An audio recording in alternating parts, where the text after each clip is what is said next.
We often treat older patients with ibrutinib. We've certainly treated them in the context of the trials, and we've treated those patients with commercially available ibrutinib now that it's approved as frontline. So a very typical patient would be one that I saw last week, for example, a 78-year-old woman who I'd been following for a number of years, who presented initially with an asymptomatic lymphocytosis, and over the years has had some increase in her lymphocyte count. She's developed some adenopathy, as well as anemia, and now it's gotten to the point where she's significantly anemic, and it's impacting her quality of life. She's symptomatic.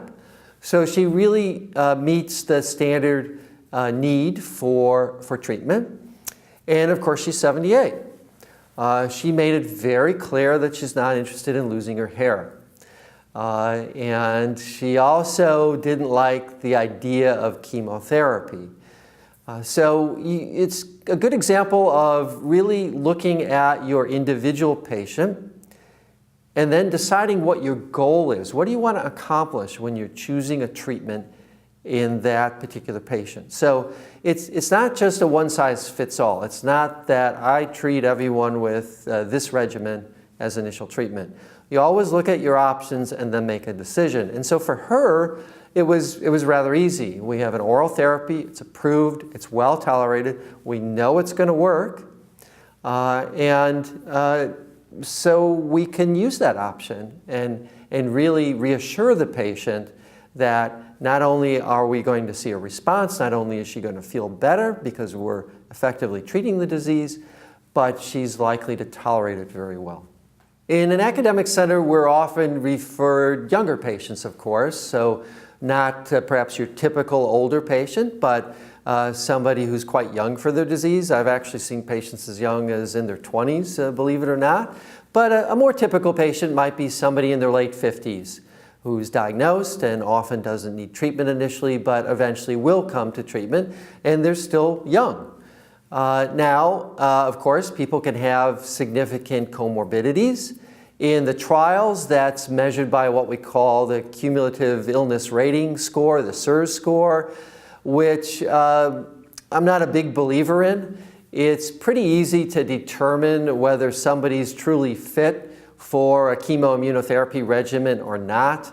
Do they have poorly controlled hypertension? Are they overweight? Do they have diabetes? A lot of the, you add up those risk factors, and it's pretty easy to decide whether you're thrilled about giving somebody a more intensive regimen, one which might cause neutropenia, lead to infections, for example. So there isn't anything really objective that I add up to make that decision.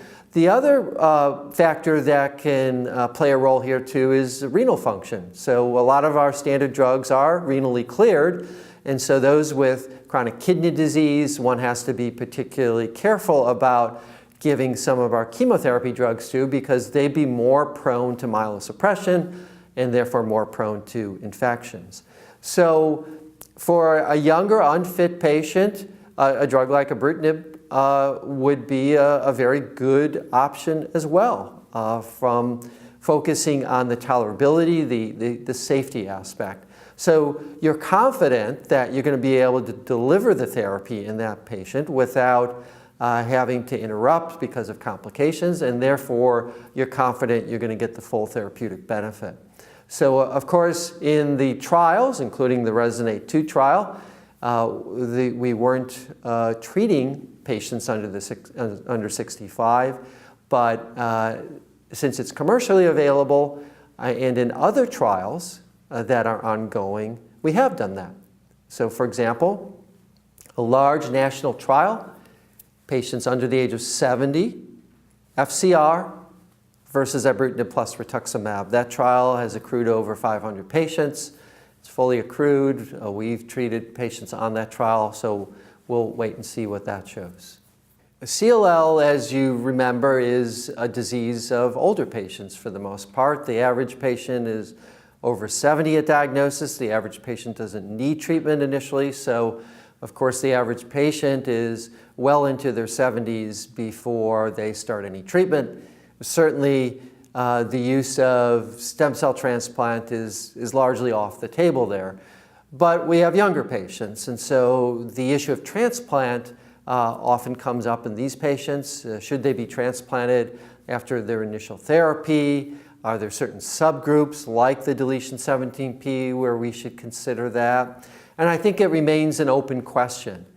I think the pendulum has swung a bit with our newer therapies that are so effective and so well tolerated that we don't have as great an urgency to consider transplant. Certainly the results we're seeing with deletion 17p with drugs like ibrutinib really allow us some breathing room. We also have new technologies coming along, CAR T cells. So non-transplant approaches that are hopefully less toxic and potentially curative. So from my perspective, my motivation is to put transplanters out of business. So we'll see how things develop as we continue to develop these newer drugs.